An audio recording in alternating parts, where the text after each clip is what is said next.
You're watching the Kop TV, the voice of football's most famous stand. Salah to settle it in front of the Kop.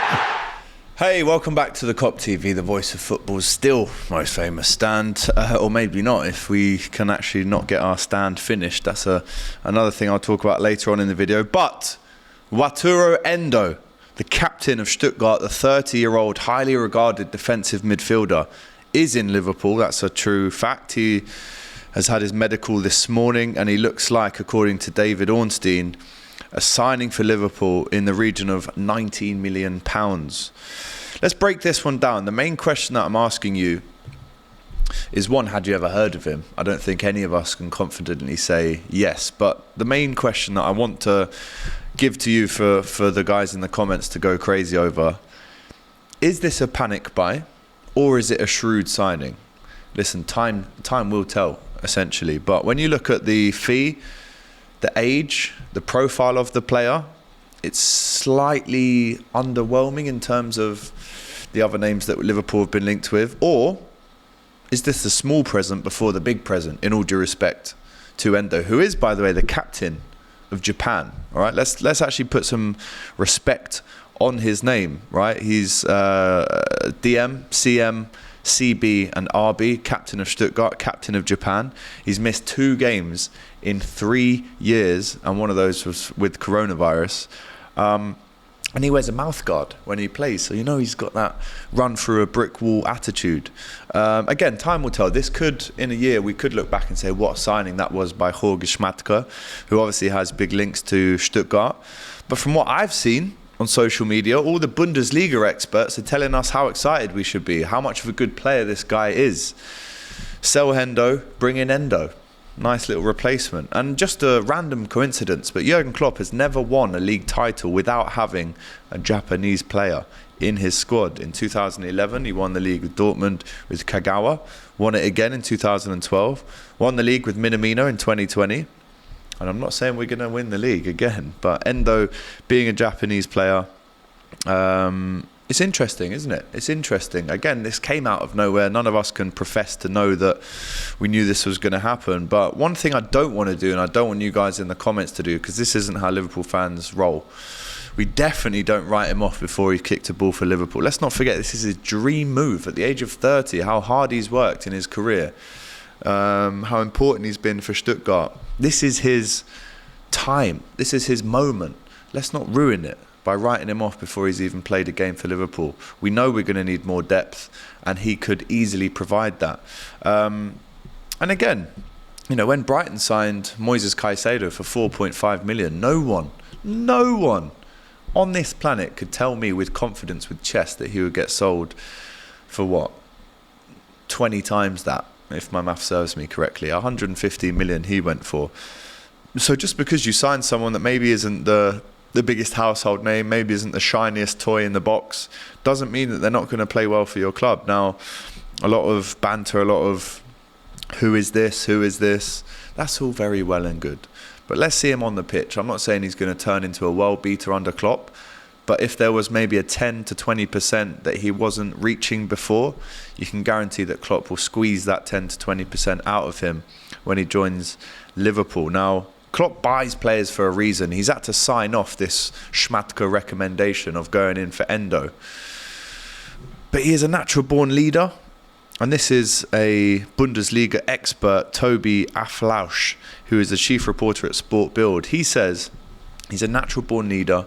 He was very shy, very humble, never the guy saying, I'm the greatest one, but he was performing every match on the pitch. And when it came to the special moments, he was there. He was also responsible for scoring a goal for Stuttgart to keep them in the Bundesliga. He's a good striker of the ball, especially from distance. I've seen a few bits and bobs this morning. Still just getting to terms, recognising this player, seeing a bit of what he's on.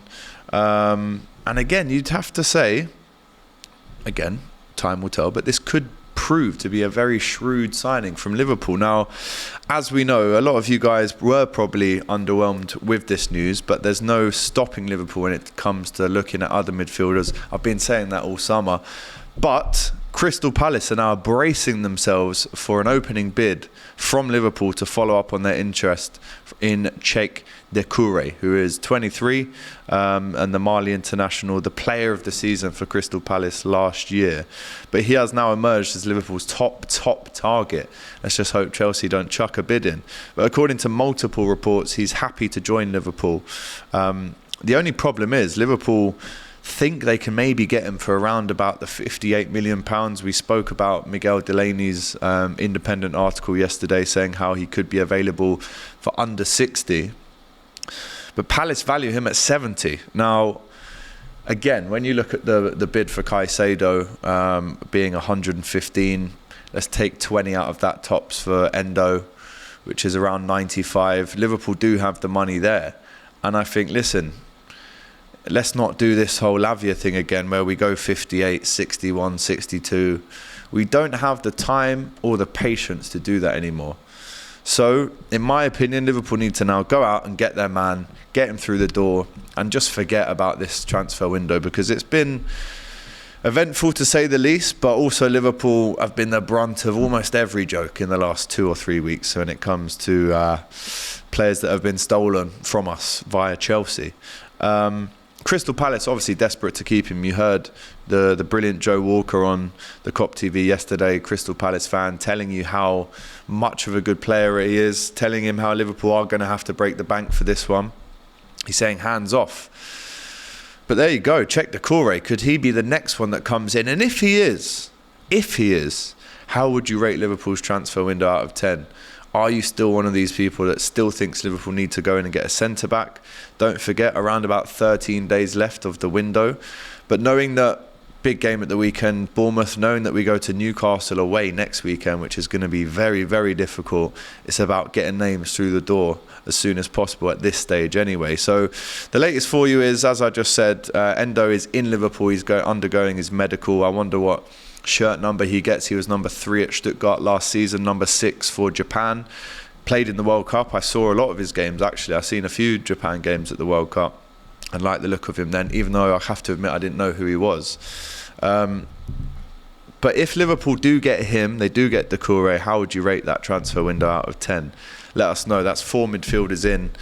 And let's not forget the other midfielders that have now left. But as we know, Palace are bracing themselves for Liverpool to follow up on their interest for Doucoure and come in with an offer that is respectable on both sides of the party. So Endo through the door, having his medical now. Will he get number 3 vacated by Fabinho? And then of course we're still very much in for Doucoure as well. How much would you want to pay for him? They want 70, we're around about 60. We've been here before. We don't want the Lavia thing to happen again, so we need to give them a serious offer. But that would be a South American midfielder, European midfielder, an Asian midfielder and an African midfielder if Liverpool can get those other 2 in.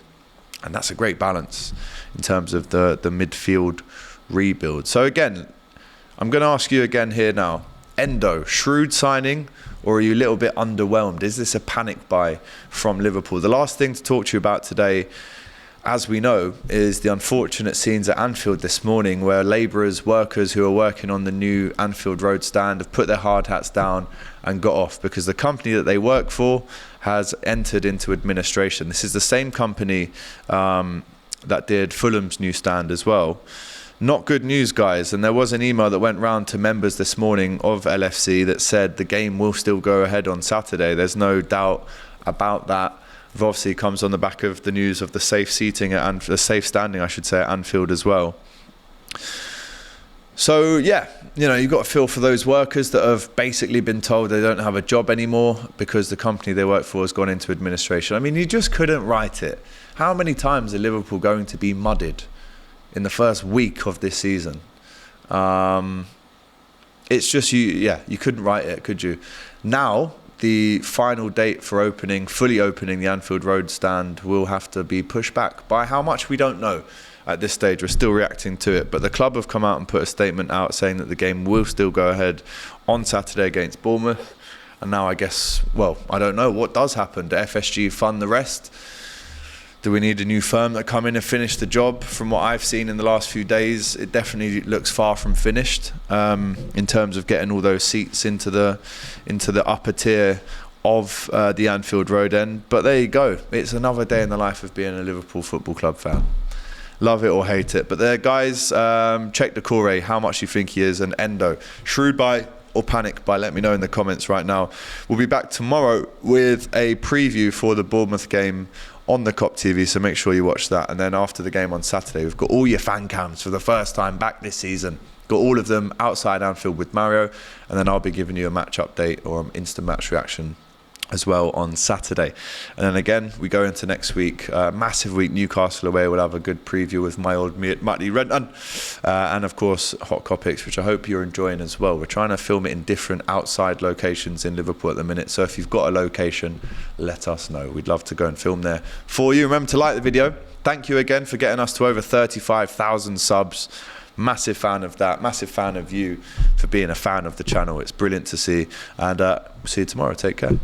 Thanks for watching this video, guys. I hope you enjoyed it. Please, guys, don't forget to like, comment, and subscribe to the Kop TV. The voice of football's most famous stand.